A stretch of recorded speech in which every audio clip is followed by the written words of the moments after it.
the Bible. Is it hard to understand? When it comes to reading the Bible, the first thing that comes to mind is the fact that this is the Word of God. The seals have been broken, and the truth is here. And when we go throughout the scriptures, when we go throughout extra biblical records, we find that the language that God employed, that He used to create the heavens and the earth, was the Hebrew language. Christ said, I came for the lost sheep of the house of Israel.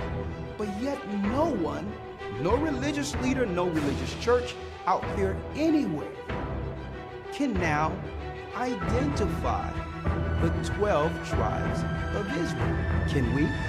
God is quite simple, but it seems as if man makes understanding Him hard. What are those mysteries? The truth of your book and the truth will make you free. The Hebrew and Bible Academy. You're invited.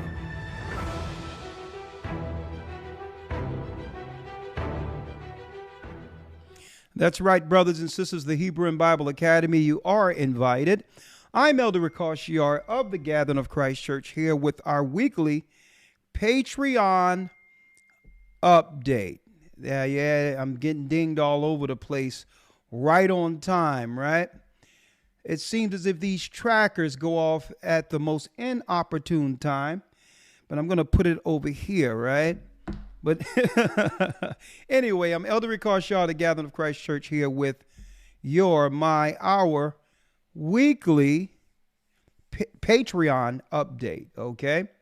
And again, yes, Hebrew and Bible Academy, you are invited. We're going into week 11 coming soon.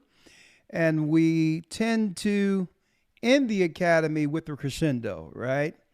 I'm going to tell you right now, this week we'll be going into a new breakdown in Daniel concerning the end times. You don't want to miss that. The 4 beasts of Daniel updated.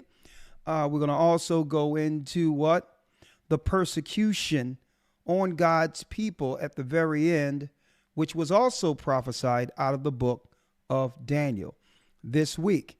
And what we're trying to do is get the guests together for week 12 roundtable discussion. So still, we're working on the guests there. So we hope to end this on a high note and trying to bring some resolve when it comes to this battle between man and woman, okay, in general, okay?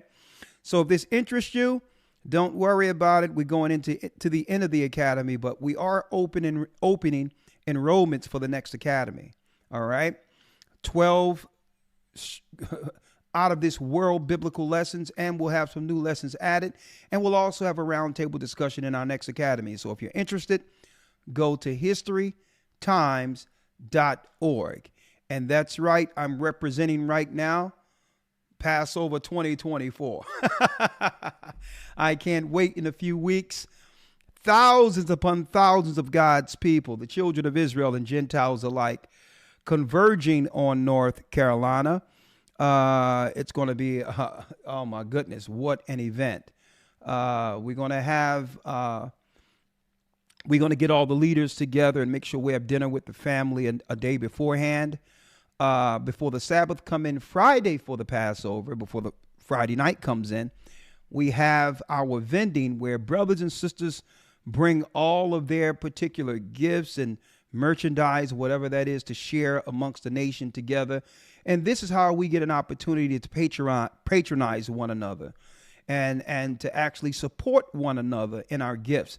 Who knows, out of all these things that we actually interact with and trade, whether or not these same people will be useful when it breaks down. Okay, so this is a way of networking, getting to know who can do what. And that's a blessing that we can actually do business amongst ourselves to help the nation. All praises be to the Most High, leading into the Friday night communion. So we have the vending during the day before the Sabbath comes in. We have the communion at night. And then, that's right, music, festivities, and it's going to be a grand Passover. All praises due to the Most High. thousands upon thousands will converge on North Kakalaki. Right? So it's going to be a great time. And we'd have a concert and all that in the midst of it, praising the Most High. And again, this coming, that Sabbath, we commune and remember why we are here. The Passover, when Christ gave his blood for the nation. And it's going to be great, and I can't wait for that moment. And also, you're going to hear new announcements coming, going out there for you brothers and sisters. We're going to have, and it's going to be something else, folks. In Atlanta this coming June, we're going to have our first annual Gathering of Christ Church Truth Concert. That's going to be in Atlanta this June. Okay. The second week in June, we'll be there in Atlanta. You'll be hearing much about this. All the great artists who praise the Most High and who are gifted in their own right. That's right. This coming June, we're going to have our first annual Gathering of Christ Church concert. And through this, we're going to be delivering end time prophecy in intervals between artists. So you don't want to miss that. Okay, so you'll be hearing that announcement. Hey, we're going to hit the ground running this year.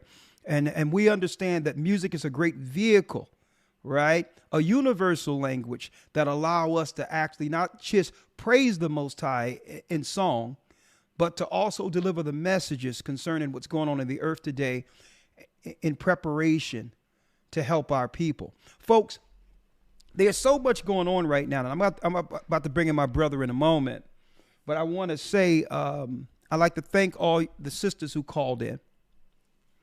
Okay. Someone asked, Shalom, Elder, I paid my second installment yesterday. Does that count for the next academy? No, the second installment counts for this academy. All right. But if you have any issues or something going on, I'm not the administrator here. The only thing what happens is the camera comes on and I get the books in front of me and I teach. So if you're asking me about some enrollments and installments and how these things, hey, that's above my hat. Okay. That's above my metry. Let me put it out that way. That's the administration. So go into your email, and what you would need to do is there's a contact, right? That we give you in your welcome packet in the academy. So if you have any academy questions, enrollment questions, that's out of my metry grade. Okay. So use that email and they'll take that out. They'll fix that on that side. Okay. I wanted to say thank you for my sisters out there. My sisters out there who responded and giving us some insight to how we can protect our sisters who are getting scammed and coerced into going into Africa. Many people are coming up unreported, especially our sisters. But one thing in particular I would like to put a foot in, if I can. It seems as if we're trying to do something to protect our sisters. I always receive some email, or I'll receive a comment where someone is saying, well, brothers like the Passport brothers are going into areas and getting unalived too. Okay. What does that have to do with the price of tea in China? If we have a lesson trying to protect our sisters from going over into Africa and coming up missing, the last thing I'm going to do is do a tit for tat and say, well, somebody else is doing it also. Okay, that's a very immature way of answering when we're of actually corresponding when we're trying to help our sisters who are being coerced into losing their lives. And our people have to get off this thing where he's doing it too. Okay. The broadcast wasn't about Passport brothers going into another country, getting unalived. Again, they are men. Okay. Men have a level of strength to protect themselves above the weaker vessel. Okay. Women cannot do what men do. And we're trying to emphasize that and sort of protect these women who are going into these places, not realizing the threat. I don't care what they tell you on TV, okay? Putting a man in a full Nelson where your girl Queen Latifah is on TV flipping a guy around and saying halt. That's not real life, okay? And people are starting to believe this feminist rhetoric that they're portraying on TV. And that's a whole nother conversation I'm going to have in the future, because they're actually pumping women up into handling things that they weren't made to handle. And they're doing a psych job on our women. And at the end of it, it's going to destroy our women. So again, I don't want to hear nothing about, well, what about what the men are doing, when I'm talking about our sisters getting killed in other countries. Okay? Give me a break. All right? Now, I digress. Today we'll be going into, in a couple of moments, we'll be going into the migrants engineered chaos that I'm going to talk about briefly before segueing over into Patreon with our Patreon updates. Okay? Now, all right, I'm going to be going into that in a moment. But before I do that, I have a guest with me. Yes. And folks, when I say migrants, it's an engineered chaos. It's exactly that. And I told you what was going to happen. They first came up with this illegal stuff, these illegals, renaming it migrant crisis and all this other stuff. But really, it's to bring in the chaos as well as the new work class, knowing that it's going to cause serious infighting within the neighborhoods. And it's exactly what they've been planning since the beginning of the cold, the flu. Okay? And I'm going to be talking about that on the other side, right? But again, we're going to be talking about this because all the housing, schools, institutions are now, believe it or not, have been given to them without telling our people. The projects, the low income housing, all of that will go to them because that's the new voting block. Now that our people have begun to wake up to the deception that comes with the Democrat Party. So what they're doing is giving all of the resources to the illegals. And I'm going to be talking about that on the other side. When it comes to migrant, it's an engineered chaos that they're letting loose in our neighborhoods. And I'm going to talk about that in a moment before segueing. And I told y'all during the flu, when they had everybody shut down and people were believing the news with their nonsense, okay? I told you all that get ready because no sooner as this end, they're going to come with something else. Second Baruch broke it all the way down. One crisis after the next. And what are they doing? They're picking people off in the wake, in the cloud of all this confusion. This engineered chaos they have created. But all in all, we're going to point out who are the they. Because I have what? I have a last conversation of a man who stated what their plans were since 2019, who's no longer with us when it comes to what they're doing, because so many people now are identifying the spirit of Zionism that could disrupt societies. Too many people are figuring out about what they would call the ideology of Zionism and how that can have a negative effect on all of our lives. Not to say all Jewish people have anything to do with this. We're talking about the ideology in itself. Well, we have a man with his last testament. His last words will tell you what's really going on in this earth, what was being planned, and what to look forward to next. And I will show that on our Patreon broadcast today. So please be a part of that. Patreon /AGathering144.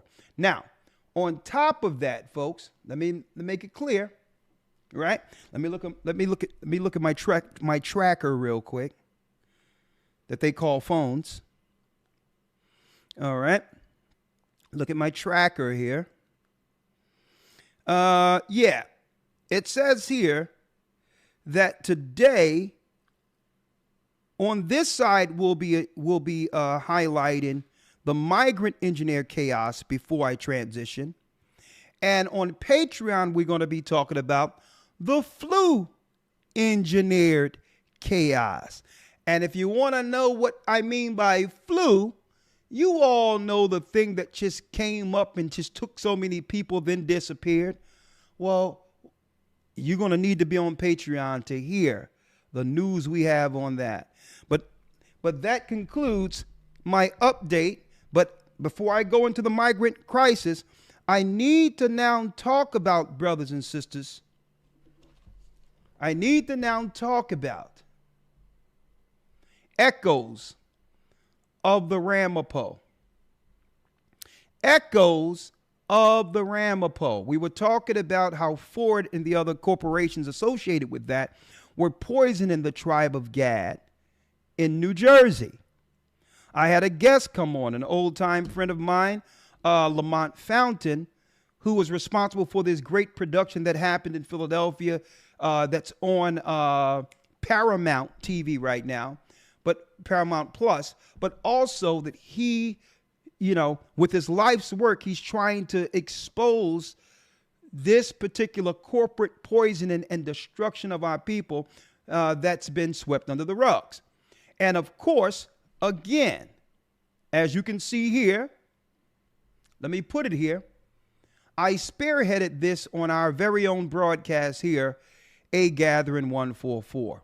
I brought him on as a guest, and we started what? We started a crowdfunding for this particular pilot that we will actually view together today, okay? All right. And right now, and I thank you all for your contributions. I mean, we're far away from the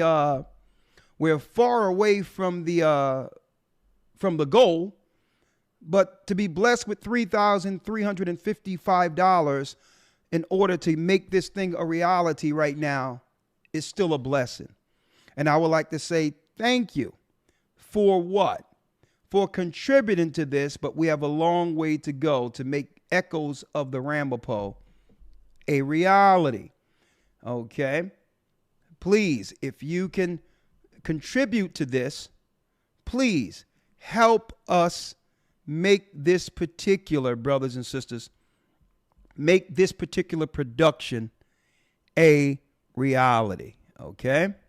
What I'm going to do before pulling in the man in charge of making this production a reality, exposing the corporate companies who've been poisoning our people. Right? Before I pull them in, I want to put the link again in the chat. So you can share this link with others you know to help be a part of this experience, because we're going to use productions like this to shine a light on many negatives the corporate world have been covering up when it comes to secretly destroying our people. Okay? And right? So I want to make it clear. I want to make it clear, brothers and sisters, that there's other things going on. What are they putting in the waters? What about the fluoridated water? What can we do to get this out of our water? And what type of research can we do to understand whether or not having fluoride in our public water, is actually contributing to a lot of our sicknesses, allegedly, that's out there. Many types of different documentaries I would like to shine a light on, but we can't do anything unless we get off the ground with this one first, right? Someone has a question. Someone asked, Elder, I have a question. And that is a good question before I bring in Lamont, right? Thank you for the question. Who do we vote for, seeing that both sides is crooked? Good answer. You vote for who votes for you, right? In a nutshell, right? In a nutshell, right? Before we left Egypt, all of the people got together and gave us what was needed, and that initiative came from the Pharaoh, right? So we need the Pharaoh's initiative, right? Doesn't matter whether or not you Democrat or Republican. Unless they're willing to give cash reparations, Reparations in the form of cash payments to the descendants of slaves who are from the tribe of Judah, they can kick rocks. And it doesn't matter whether or not they're Democrat or Republican. No one is going to side with Trump because he isn't Biden. They did that trick the last time. Most people didn't vote for Biden. More so, their vote was against Trump. So they're not going to flip-flop back and forth. Well, I'm not Biden, so I'm going Trump. Nah. The Asians got a hate crime bill. They get money that belong to our people through civil rights. The migrants get money. Israel get money. The Palestinians get money. The Ukrainians get money. So you vote for who vote for you. It doesn't matter either side. If Trump says that he's going to give our people reparations, then you can consider what he have to say. Okay? Reparations in the form of cash payments. That's right. Not giving money to HBCUs. Okay? None of that. Okay? No HBCU money. No college debt relief. No unalivened children as some type of caveat that they call reproductive health care. We don't care about none of that. We don't need education. You give our people money like you give Israel, and we'll pay for our own education. So that's the answer to that. If he's not coming with anything, he's in this, which is Trump, he's in the same boat with Biden. Period. Now, let me bring in my brother from the same mother, Lamont Fountain.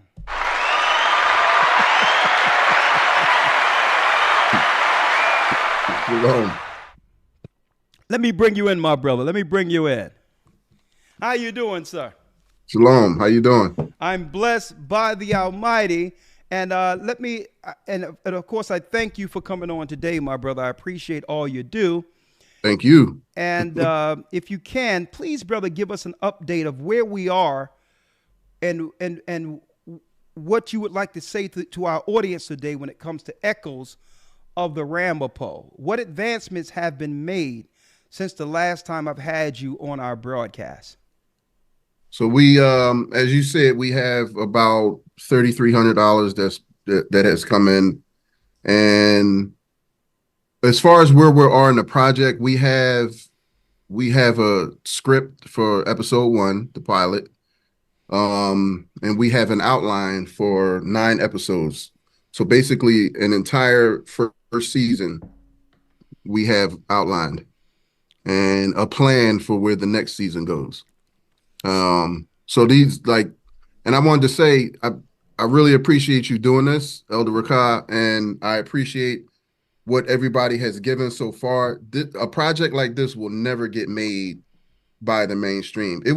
A project like this is even hard to get made with investors, because investors they like to see a fast ROI, return on investment. Yeah. So something like this, a series is risky to them. They would consider it risky. So, but having a finished pilot, it really puts this way above, and the quality that it's going to be done with is going to be good enough to where it's going to be a no-brainer. So, like I said, I really appreciate the efforts of everybody trying to get this done. This is a really important story, and it deals with how the corporations have basically knowingly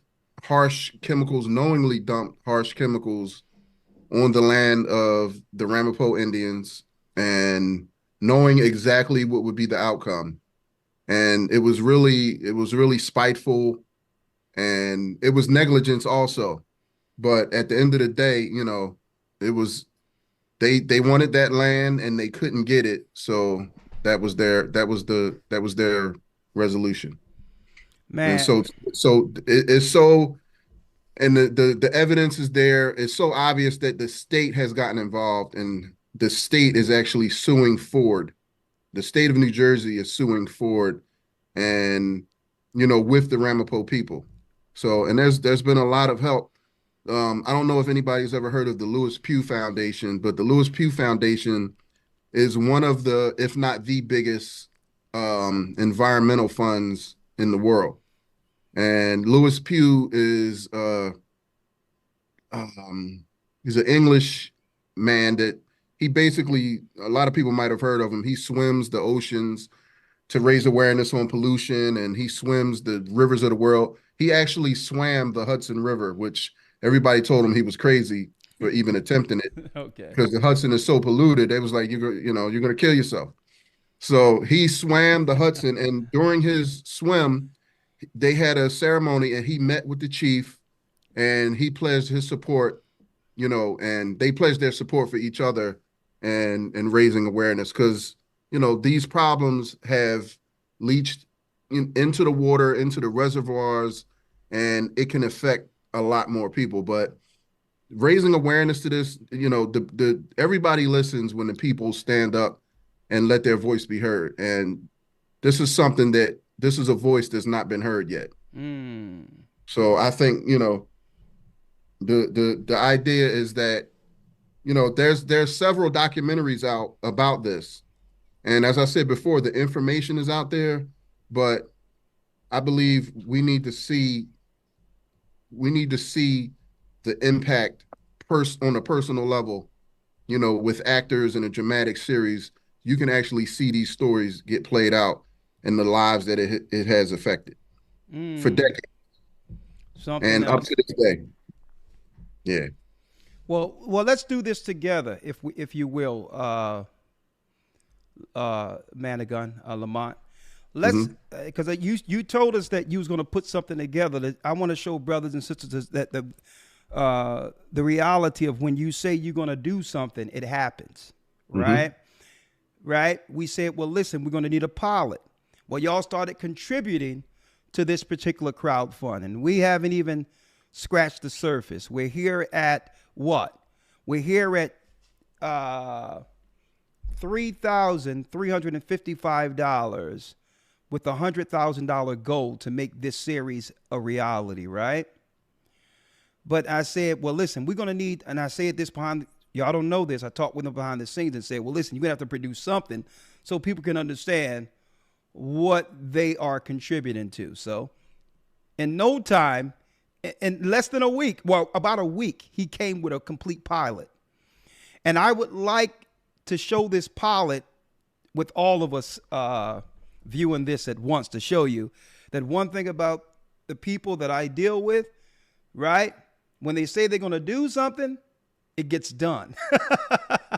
or I wouldn't put my reputation on the line with it, right? You'll never hear me saying here, send the shyster Umar Johnson a red cent, right? For his school, his non-existent school, right? But all in all, let's show you what happens when people do what? You got it. Not just talk the talk, but walk the walk. Here it is. And that brings me to 1956, where Henry Ford's family created the world's largest automobile manufacturing plant in Mahwah, New Jersey. And then, prior to 1964, the Ford Motor Corporation bought 900 acres of land in Ringwood, New Jersey. The people who were living upon that land were the Turtle Clans, the core area of our people. What they wanted to do was to remove 1,100 souls from there so they could build a self-contained executive community. The town of Ringwood would have realized probably $1 million a year back in the 1960s in tax revenue. Public outcry, again, well, where are you going to put all these people? There was even a reference, well, they can buy them. Yeah, okay. We're paying $5 or $15 a month in rent, and you think we're going to buy a $50,000 home? Yeah, wasn't even possible. So public outcry again stops that from moving forward, and then Ford found themselves as the landlords of our people. In 1964, within a couple of months, so pretty much immediately, after losing the right to do that, Ford began to dump their toxic waste into the mines, onto the land in which we hunted, in the streams and brooks where the native trout were. on the land where we gathered the fruit and the wild medicinals and the wild vegetables. Ford would come in all hours of the day. They'd just come in here and they'd dump in the mines. They'd dump it all over. There was a forest there, you know, there was a river there. There were beavers in there. The beavers were sick, the deer was in there. If you go there now, it looks like a big airplane crash. Our attorney that we had at the time said it was as if they flew a helicopter and just dumped sludge all over the community. In the yards, in the mines. Knowing, right, that we lived off the land, right? Knowing that we got our water from the spring. Knowing that, you know, we needed those animals, you know, to hunt or to fish. Over the years, you know, as the people lived here, they started getting sick. Some people were getting rashes. Other people who got cancer died. They knew in 1956, when they created the Ford plant, DuPont, who created the paint for Ford, right, wrote in this little book that even exists today, right? And in that little book was all the chemicals for the paint. And inside that little book with all the chemicals that listed the paint also said this causes cancer, this causes cancer, this causes cancer, this causes this. They knew prior to the dumping. And so many cancer. Vivian Milligan called it Cancer Row. There was methane gas coming out for these poor people that live there. At certain points in time, there were funerals every single day of the week, Monday through Sunday. You know, people being born in the community, growing up, having health ailments. How can you have a community with 1,100 people in it that has gone through what they have gone through, right? Watching 10-year-old Colin die of 2 rare cancers and blind in his uncle's arms. You know, to across the street from that house was my aunt, and we watched her daughter die of cancer at 30 years old and leave 3 kids behind, one of them being 1 year old, and then a year later her mother dies, and across the street a 30-year-old boy who was born with heart defect dies at 30, and then one of the twins of our uncles that lives at the top of the street dies of cancer. Every single person on that one road, there's been multiple deaths and multiple types of cancer, and yet, oh, there's nothing of any significance here. You know? How does any human being live through that? The only way you could live through that is if you lived through it before, right? And it's because we have. It's because we are who we are. Oh my goodness. Chief, I said, do you want to just inform people about what's going on? You just want to inform people, or do you want to inspire people to make a change and to, you know, he said, I want to inspire people to make a change. I told him I think this would be better as a dramatic series. Something with actors, something you could see what the people go through on a daily basis, and you can get into the story more so than just getting the information, because the information is out there. Echoes of the Rampo aims to bring this vital story to the screen,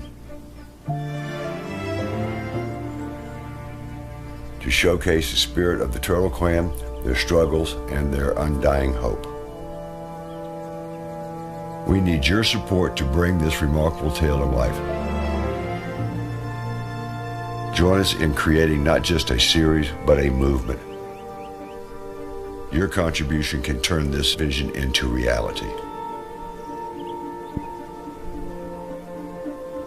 Be a part of this extraordinary journey. Support Echoes of the Rampo, the Turtle Clan story, and let's make history together.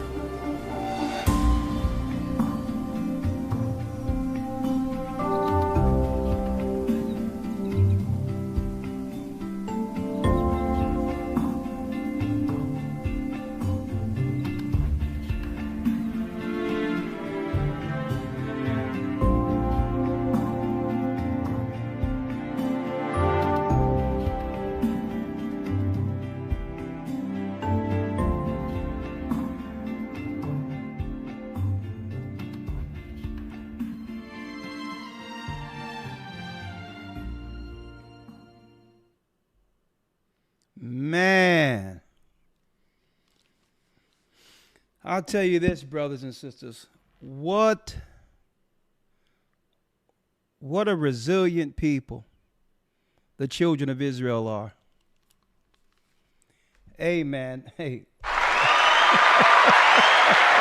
Which video did you play? Part 2 or part 1? I played part 2. Okay, yeah, that's the one I wanted to do. Oh my! I played part 2. I mean, that thing is tear jerking. And brother, what a great job because you actually were able to bring the emotions, the true emotions that are needed, to the forefront, even within a pilot. I mean, can you imagine what a complete series, a whole 7 separate episodes of a series would do? It'll do so much into driving the attention that's needed for this. So, brother, thank you for this, and we're going to do everything we can to make this a reality for you.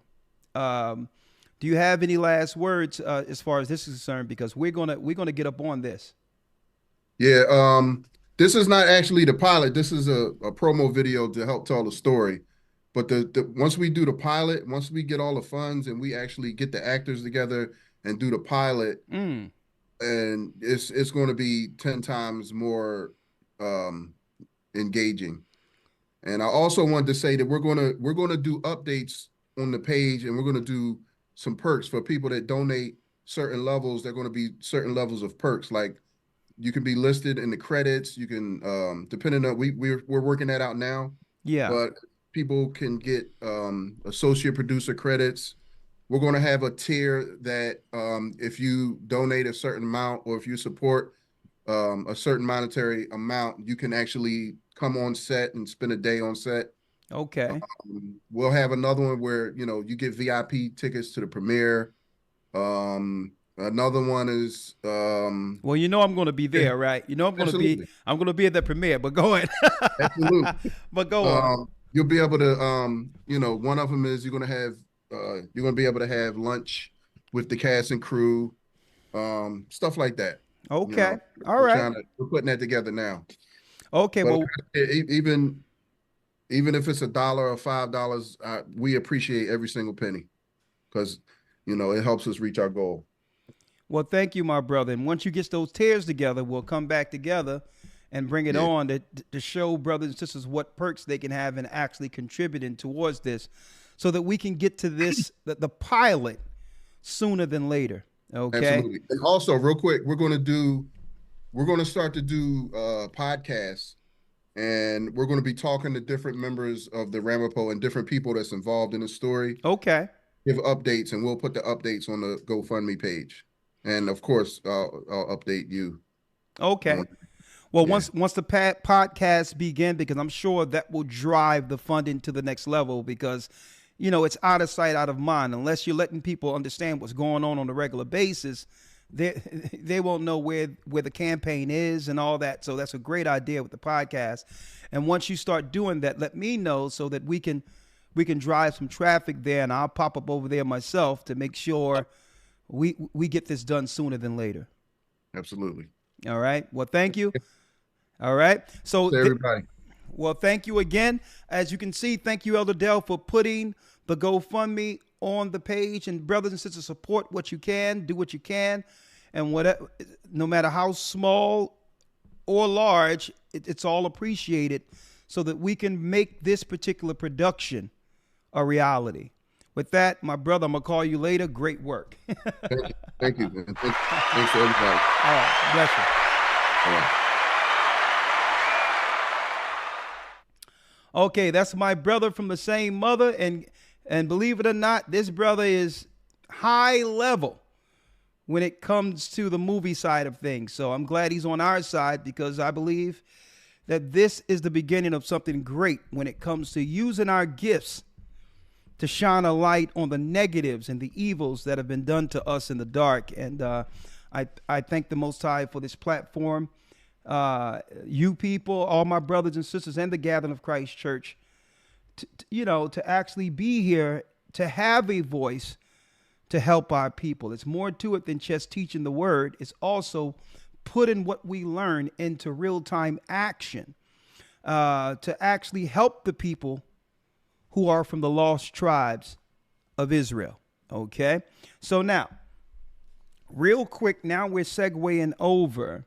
Okay, now we're segueing over now into our title for today, right? What are we talking about? What are we talking about in particular? Well, let me pull it up here.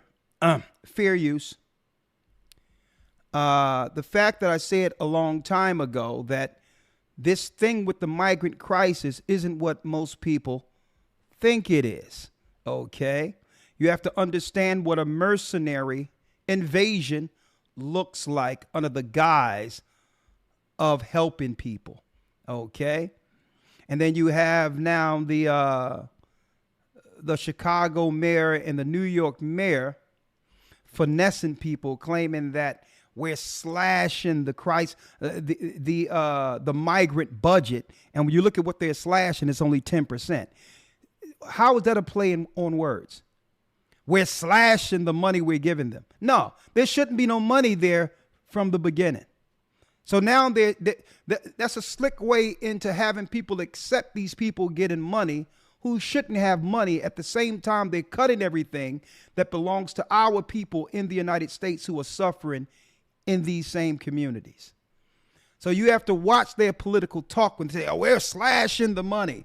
Slashing what money? There shouldn't be any money towards this. So no, people don't want to hear this. And what's going on? Not allegedly, but more people are dying in these shelters. What type of people are they about to release onto our communities this summer? And I told people it's going to be total mayhem in our communities because these aren't just regular people who are getting vetted. Think about taking the worst of any people in a society in number and destabilizing communities in another country and giving them a different legal system to be able to what? To be able to obfuscate or even go over the same laws that we are entitled to. They can cause an issue and just go into another asylum state to only cause more issues. They can go into another asylum city. They could just get on a bus and go into another city after causing chaos here. And now people are dying. Right? So now, fair use, I want to show a little bit of this real quick. Right? And then we're going to talk about this.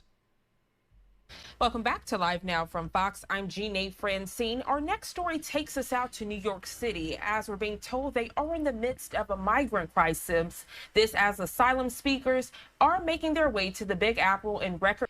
Now, they talking about asylum seekers.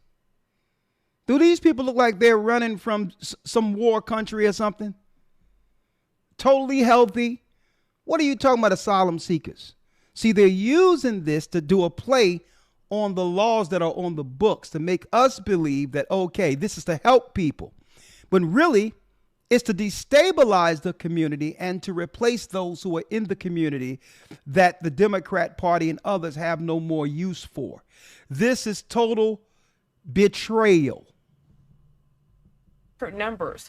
Joining us live to further Fair explain, use. it's Fox 5 New York's Lisa Evers. Lisa, good morning. Thank you so much for. And imagine this, brothers and sisters, not that I would ever advise any of our brothers and sisters to operate outside of the law. Okay? The Bible tells us we must follow the law. But there's clear rules for black men in particular when it comes to being engaged by police enforcement. All right? I was taught at a young age, real quick, son, I'm about to teach you how to drive a car. All right? I'm like, yeah, thanks, Dad. I'm going to get me a little car, whatever the case is. I'm going to save my money and I'm going to see if I can get me a car. And then he says, son, but there's something I need to tell you. Okay? And this was before Boys in the Hood and all these other things that became well known concerning our, I would say, our threatening relationship with police. which means I was being taught that going on this road may one day mean my life. Okay. If I act out in the midst of police enforcement, I was taught by my father, son, if you ever get pulled over by a police, you put 2 hands on the steering wheel. Don't touch anything and allow that police officer to get your registration and license himself. Roll down the window. Do not resist and agree with everything this police officer is ordering. Do you understand this? Because me teaching you how to drive is one thing. Knowing what you will incur on the road with police is another. And I want to make sure that I don't lose my sons. Right? So we were taught from a young age that if a police engage you, automatically agree, do not give them any mouth, put your hands on the steering wheel, and roll away with your life. A disagreement with the police isn't worth it. Right? Now imagine how our people in the community understand this, especially after George Floyd and all these things that were promoted, that were put out since then, right? Sandra Bland and all these others. And imagine that the migrants are being taught something different, being told something different, that they can actually stomp out a police. They put hands and feet on a police officer and walked out of court above the law. Now think about this. I couldn't imagine even thinking that that was a possibility to harm a police and come out with my life. So what are they being told concerning the law opposed to what we're taught? And think about what happens when people know that they can actually destroy police officers and not serve one day in jail.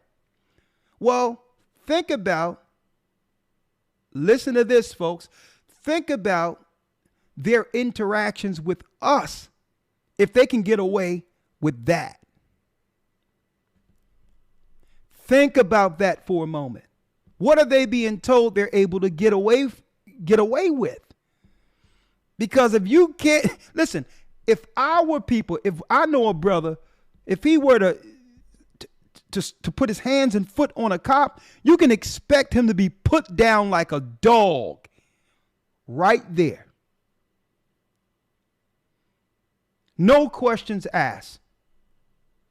You can expect that. So there's some level of laws and leniency when it comes to those laws for these people intentionally. These are the mercenaries they need to totally destabilize and to destroy what's left of our people who made it through the flu. I'm going to tell you this right now. Orchestrated. This is orchestrated. Fair use. For being here. Good morning, Janae. How are you? I'm doing well. Thank you for asking. So this term migrant crisis is ever developing. We know that there have been reports of this migrant crisis is ever developing. What do you mean ever developing? Since Biden was voted in, he put money behind that and said he was going to open up the border. And then talked about voter rights, and we thought that it would have something to do with our people who never had a problem voting, right? Barack Obama was an example of our people voting when we get the opportunity or when we believe in a politician, right? But they were talking about lenient voter rights for the new illegals they was going to let in the country so that they can replace us, folks. This is all engineered, okay? This is for their corporate new workforce to replace those that used to work in America. Okay? so that they can have anchor babies to replace us. This is what it's about, an invasion. Crime increasing in that area from those asylum seekers. Break this down for us, Lisa. How did we get to this point?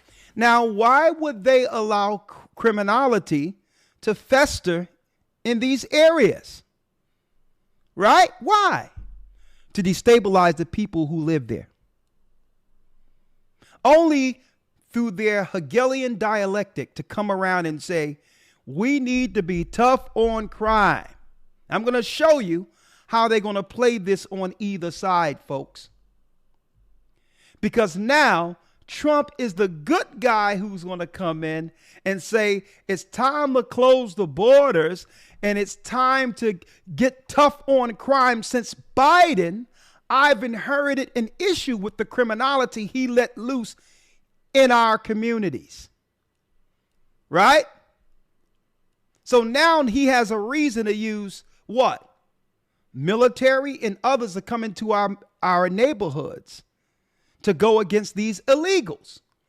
But guess what? You think these people who are coming to our neighborhoods to stop crime will stop at the illegals? Or will it be using them as proxy to police us? I'm telling you right now how it's all going to go down. They need this criminality. They need them there so to what?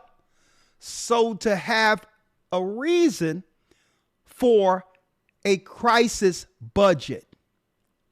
With every crisis comes money to fix it. See? So if it's a cold, if it's COVID, if it's this or if it's that, it's a crisis. So crisis money is thrown at it. And the gatekeepers are now taking money out of these so-called crises, benefiting financially from it, and at the same time destabilizing the country, destabilizing where we live. It's all intentional, and it's prophetic according to the Bible. This is what a real purge looks like. Well, I think one of the things, Janae, is that in the beginning of the migrants coming into New York City, there were a lot of families. And just a sidebar, we need to do something about this makeup that's going down within this world. Just a sidebar. Okay? All due respect with people struggling with their sexuality and all that. When I was growing up, someone who was made up like this was usually a person who was struggling between sexes. A man overdoing it to try to look like a girl is when I was growing up. You would understand, there was a clear distinction between a man who was overdoing it when it comes to makeup to try to look like a woman and a woman. Right? So when I see makeup like this, it's disturbing because I understand it's allowing the others to actually play the middle to deceive other people. Women don't need all of this. They're already the prettier of the two. Okay? Men aren't the pretty ones. The women are. So women need to stop overdoing this makeup because those that deal with the transsexual types of scenarios are now able to hide themselves in society using women. Okay? When I see this, it is a shame that I got to look at women now and try to ask, and then I have to answer the question within myself. What exactly am I looking at or listening to here? It's a shame we're living in a society where now I have to go off of the story and on to who is this presenting the story. Yet I digress. Women, y'all don't need to overdo it. Men had to overdo it because they were trying to look like you. Lord have mercy. There were a lot of mothers and fathers, either individually or together with small children. And now what's been happening in the recent months in particular, according to the authorities, is there's been an influx of single men. And a lot of these men are young. They're between 18 and in their early 20s. Some of them are teenagers who are coming here with their mothers. And what we've seen, the video that you just saw was a migrant crime wave where there were at least 62 separate... Okay, I got to get past this. I'm feeling like a Caitlyn moment. Let me get straight to what I need to deal with right here. Shoplifting suspects in some of the stores, because one of the shelters that's been extremely problematic is located right near Times Square. So there's a lot of stores. You have a lot of tourists walking around carrying cash with valuables, with good watches, with expensive purses, expensive sneakers, that type of thing. And then the other area that's been developing with crime is at one of the biggest shelters, which is on Randall's Island in the city. It's a men's shelter, and where they try to officers have been called in to try to break up fights, and then they end up turning, because there's so many of them, they end up turning on the police officers and attacking them. And so the NYPD may turn on the police officers and begin to attack them. So what are we dealing with? We have laws that have been made in these same cities that allow a certain level of criminality by stating that someone can snatch and grab, merchandise up into a certain amount without getting persecuted. They started off with that before they were actually letting us know that there's a migrant issue going on. Not a migrant, but an illegal issue. So now people are just snatching and grabbing, right? Now, they're told these illegals now that, okay, in certain places, you can actually snatch and grab up to $1,000 or $1,500 without getting prosecuted. So now this is going to be happening in Chicago, New York, all of these other areas. And then it's going to translate to where? It's going to transfer, to the communities and claim that it's our people snatching and grabbing. And then it's going to give the government full authority to come in to create order. And this is what the plans are, folks. One side allow it to happen, and then all of us are going to get behind what? The president or the elected official who's seeking to make the solution when it shouldn't have been a problem in the first place. See, it's both sides doing this, Democrat and Republican. But you cause an issue so that everybody can, at one time, right, Biden. Oh, man, Trump is a racist. Come on, man. George Floyd. Man, we got to get Trump out of there. Remember that? That's how they play with your minds. Only to swing you the other way, to cause people to disturb our communities, only to the degree where, man, we were better off with Trump. At least Trump going to get them out of here, right? As if we don't remember thinking the exact same opposite 4 years ago. They are playing with our people's minds. And either side you agree to, it's our people coming up missing and getting the short end of the stick, whether it be Democrat or Republican. Think about that.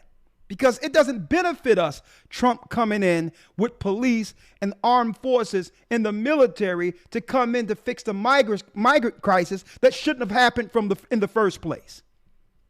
That doesn't benefit us.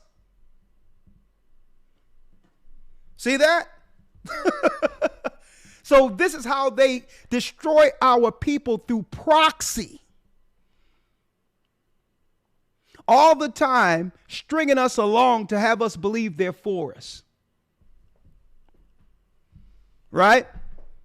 Creating a crisis only so they can come with the solution, the Hegelian dialectic. When Trump, nobody here, nobody needs you to come clean up the migrant crisis, right? Our people should be, you give us the money you give in Israel and the Ukrainians, and we'll have enough money to defend our own selves against the crisis you created. Okay? We don't want you to create a problem only to come in to strong arm our children now. Right? Because when they vote on the floor, there's Democrats and Republicans there. So when they allowed the crisis to happen with the migrants, it was Democrats and Republicans who agreed with that. So what I'm trying to show, brothers and sisters, is that the only one who got our back is God. God has our back.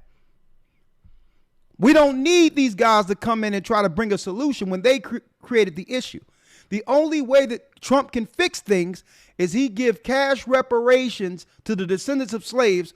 And if our people have our money, we can protect ourselves. Take your education, take your reproductive health care, take the money that you can give the HBCUs, which are bootlicks, take all of that and just give our people the money that you give in Israel.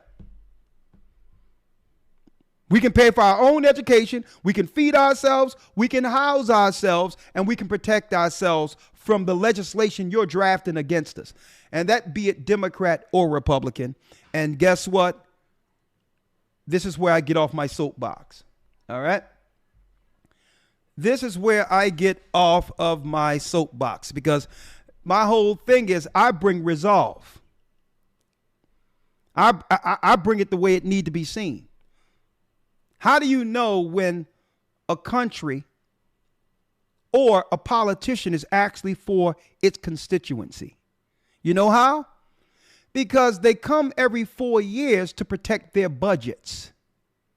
Budgets is financial allocation.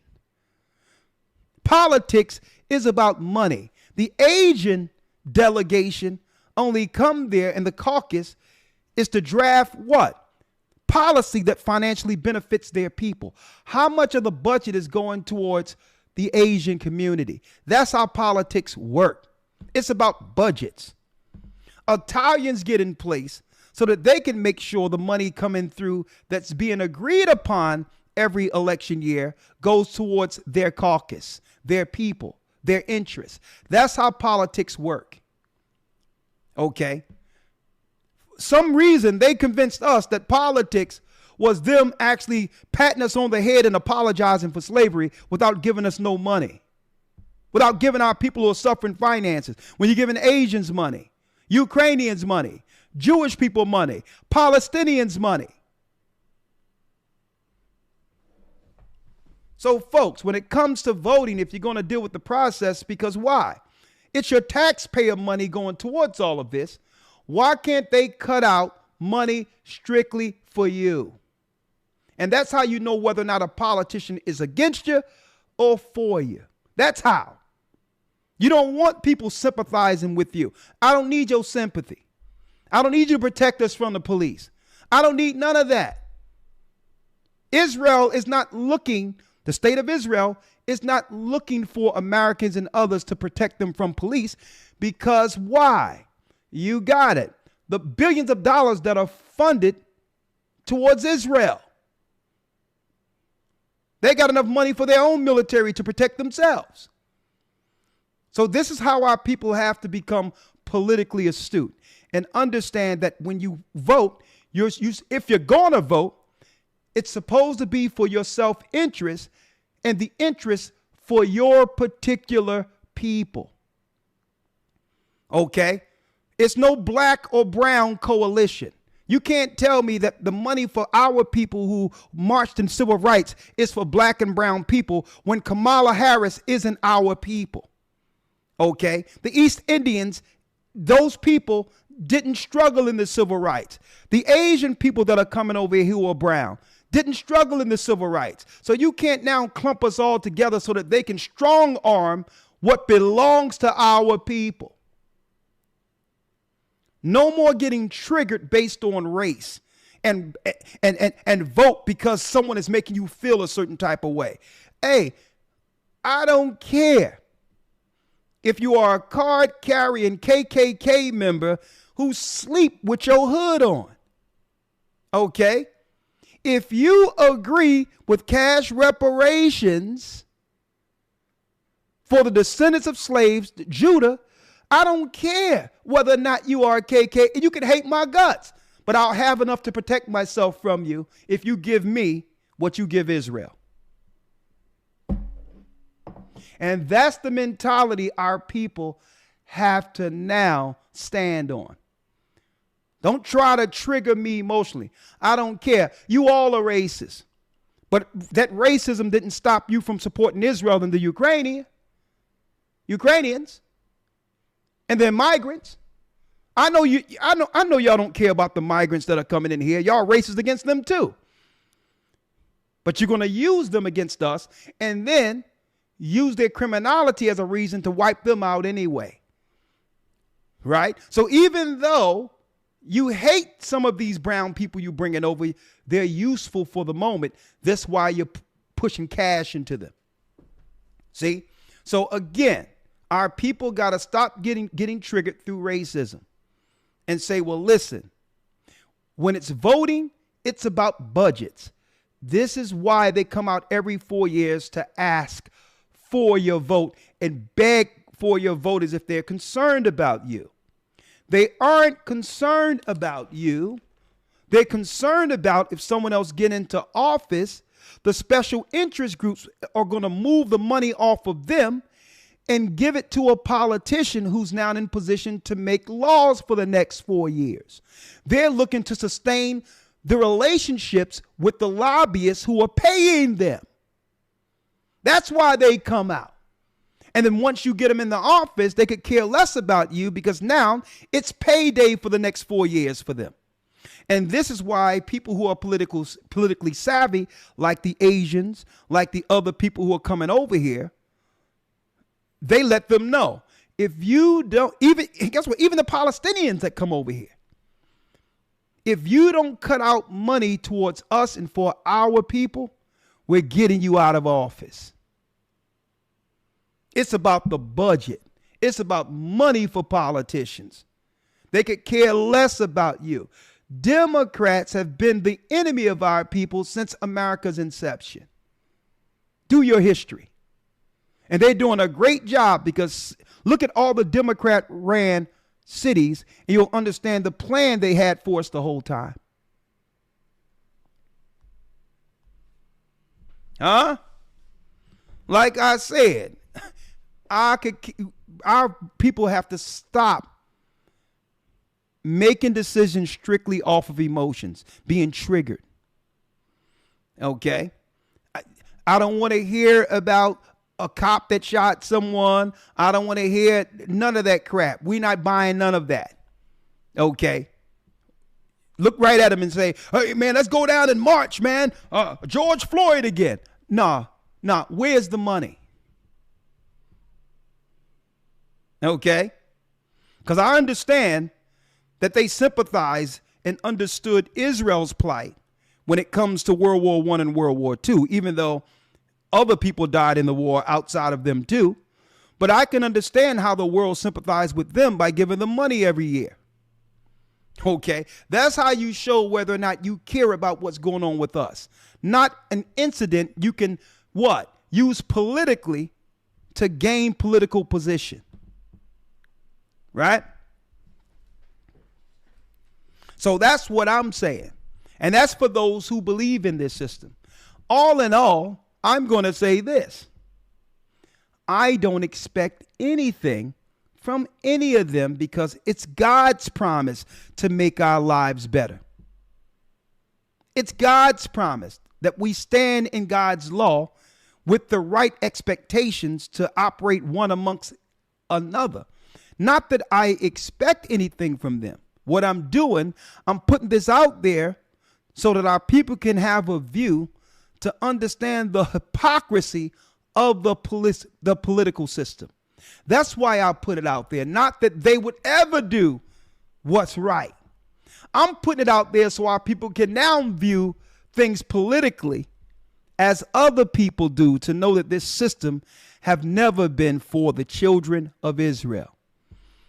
So that now you have a reason to say, no, get out of my face. If you don't give me what you've given them, and I know you won't, don't knock on my door. Period. So I'm not saying this, folks, to say that we're waiting for either side to give us this. I just want to show our people that they would never do for us like they do for other people.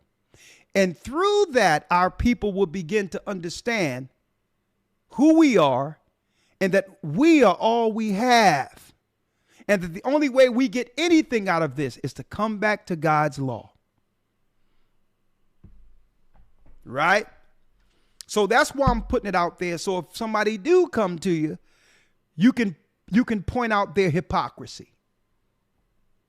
Because now you're holding them to something. You're holding them to something now.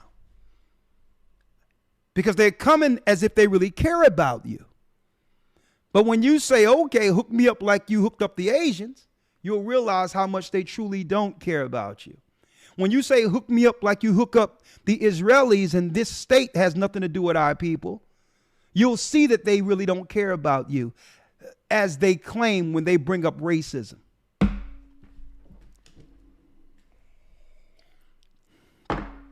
Right? So then it leaves us with really no option. And you know what? When I say no option, and having hope in a political system that was set up to keep us at the bottom of their pyramid. Right? Now the hope we have is in our God and each other. That's the hope. At the end of the day, we'll realize we've been bamboozled from either side. Okay? So I'm not one of these guys who's saying, well, okay, let's go Trump now. If anyone thought that. Hades to the no, because he's going to play off of us the same way the other side played off of us. Okay? When he come out and say, here's your check for slavery in the trillions for our people, then we're going to look at him and say, well, okay, he's willing to break the system for what's right. But until then, they can all kick rocks. Okay? All right. So, brothers and sisters, I'm saying this to say protect yourself. Please protect yourself. All right? They're going to cut these migrants and these illegal and these criminals loose in our society. Right? They're going to cause chaos in our communities. Please protect your children and have your children aware of what's going on outside when your child go out this summer, this spring to play. And understand that these people are in our communities to instigate provocations. Already in New York, they have actually began, a sister was actually unalived the other day by one of these migrants in New York, allegedly. So it's already cooking up right now to where the threat, these mercenaries will be picking off our people in the communities, right? And it's going to spill over through arguments. It's going to spill over on the basketball courts. When we go out to actually have our festivals and all these things and we come together to celebrate our culture amongst one another, they'll be in the mix causing provocation. I'm telling you right now. So it's time for us to have a conversation to say, well, okay, with my children, I have to make sure that when it comes to these people that are being left over, that this doesn't threaten my family to a degree where we begin to lose people in our homes. Okay? This is where I'm going to tell you, it's going to boil over this summer. I'm telling you. So I'm just letting you all know that when you have your children go outside and play in all this after being cooped up in the house all winter, you're not releasing them into a regular society we're used to. Protect your children. There's people that are coming over the border. They're strictly here and are protected. They're strictly here to provoke trouble in the neighborhoods. And once they stir up something on this side and somebody die, they'll run into another asylum city and do the same thing.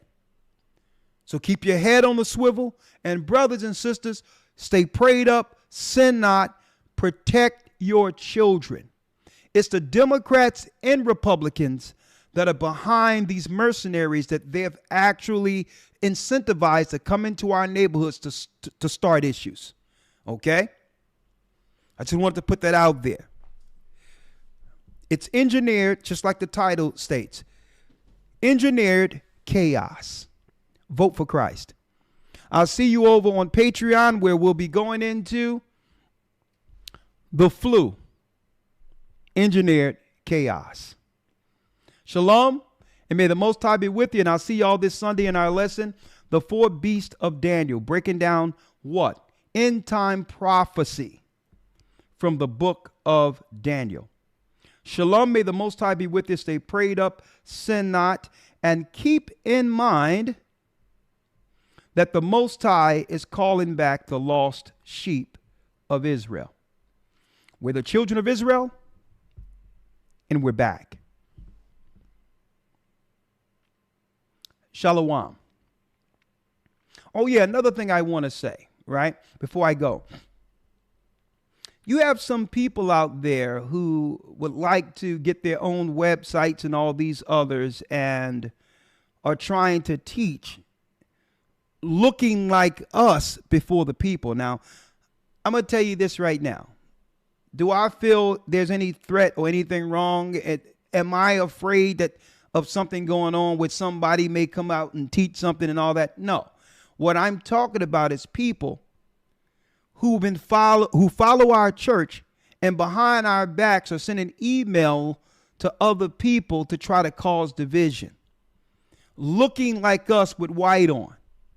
Folks, you can tell them if they're doing this that they can kick rocks too. Okay? Because you have to be honest. Okay? If you believe what you're doing is true, then you go out and do it and get it from the mud and work from the beginning like any church that have been established in the work of the Almighty. You don't go behind a work already to try to divide. That isn't Christ. And if you operate like that, it's going to come to nothing anyway. I've never seen it happen the way people are doing this, trying to go behind and try to get members and siphon members. I've never seen any people who have done that succeeded. Not once. Because it's dishonest. Is Christ divided? And I'm not saying that you have to be with us. That's fine. Right? But I would be a snake in the grass if I was to go look online and go to Instagram and see people that are following IUIC or following UPK and begin to send messages to their members that say, hey, I'm doing something over here too. Would you like to come into this class? That's dishonest and that is divisive. And it doesn't matter if I agree with their doctrine. I have enough respect for them not to disrespect them like that. Okay? Not to disrespect them. Because they're working grassroots. And those, guess what? People cleave to their own kind. The people that are with UPK belong with UPK. The people with IUIC belong with IUIC. And I'd rather them be guided, even if I don't agree with those doctrines, not being tossed all over the place. Because at least they're unified under one mind and one doctrine. And I'm not going to try to undermine that by going behind them and looking and then put on a purple shirt and then begin to send emails and say, yeah, I got purple on too. That's serpentine. You'll never advance like that. Okay? Where's the honor? And this is why our people never move to the heights of what's in us, which is the glory of the Almighty, because we always seem to undermine each other instead of saying, you know what? I'm going to go grassroots. I don't believe what anyone else believes, but the Most High is with me, and I'm going to start from the beginning.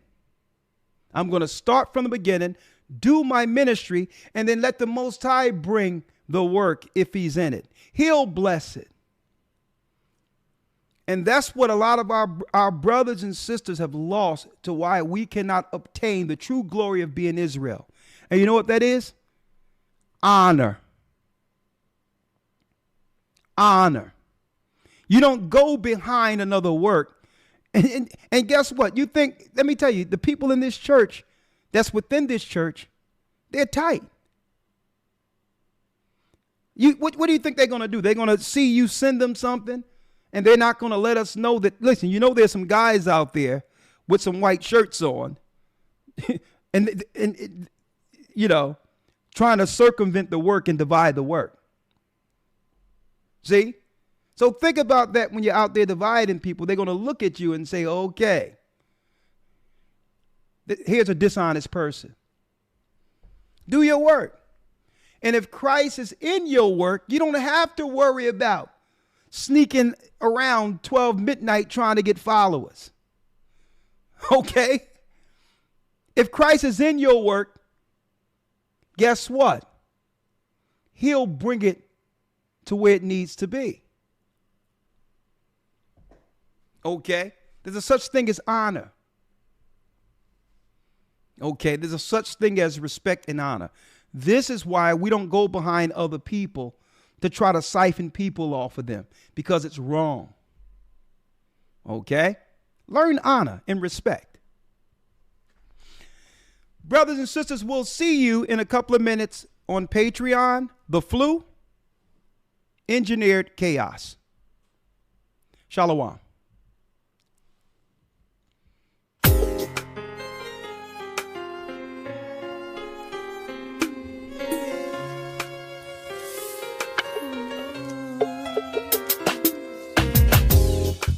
The East is where we're from.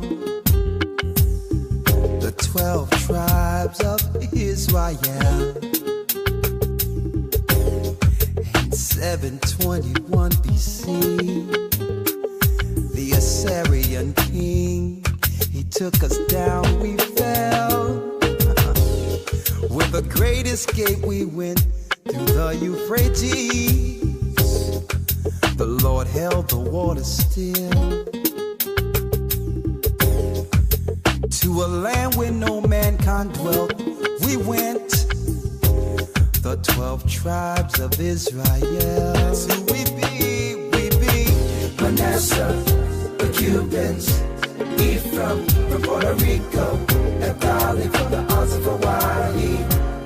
The Lord is calling back Israel. Zebulon from Panama, Gad, the North American Indians, Simeon, the Dominicans.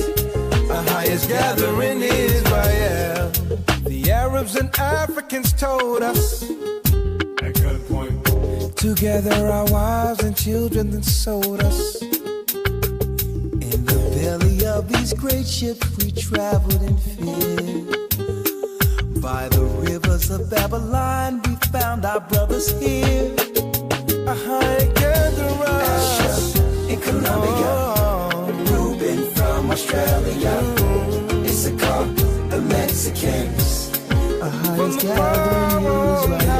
Judah, the Negroes.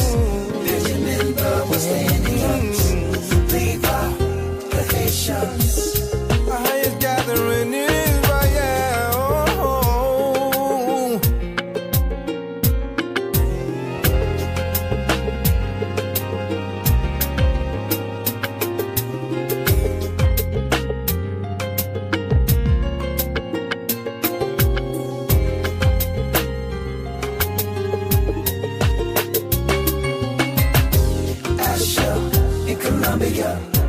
Reuben from Australia.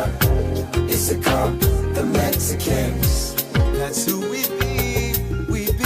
Judah, the Negroes.